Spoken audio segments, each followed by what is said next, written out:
We're going to break down this critical interference call in an MLB playoff game and discuss the key differences for enforcing this play in a high school game. And we'll give you the specific rules to nail this call in your game. Maybe he got knocked down a little better than that, but the fall forces now the umpire to get that ruling. Hey everyone, Patrick Farber here from Umpire Classroom in Georgia High School Baseball Umpire Development, here to help you improve your skills as an umpire of amateur baseball. If you find this video helpful, be sure to comment with more video ideas, and you can find additional resources and links in the video description. Let's get started. He's been getting great swings, and he swings and misses. Pierzynski gets hit. Down to second goes Pence, and Pierzynski ends up seated at the plate. Bruce Bochy's going to go out and argue. Watch the swing come through and knock the... It hit him. Yeah. He started to look for it. Now the fall. Now the fall. AJ knows the rules. Now don't get me wrong. Maybe he got knocked down a little better than that. But the fall forces now the umpire to get that ruling. So let's start with our review.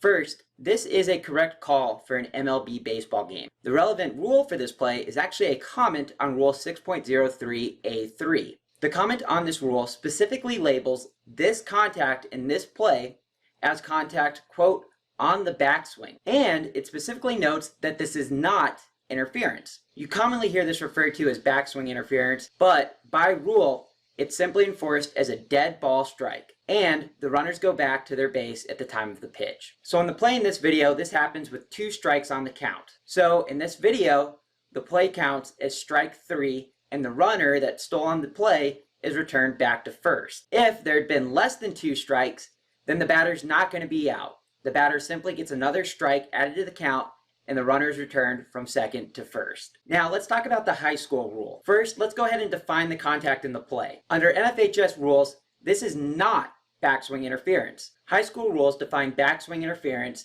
as contact made with the catcher before the pitch. This is a very different definition compared to OBR. So the correct term for this play in NFHS rules would actually be follow-through interference. They define this as when a bat hits the catcher after having swung at a pitch and goes all the way around, hindering the catcher's ability to make a play at the plate or to make a play on a runner at any other base.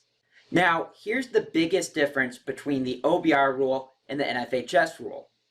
OBR specifically labels that this is not interference.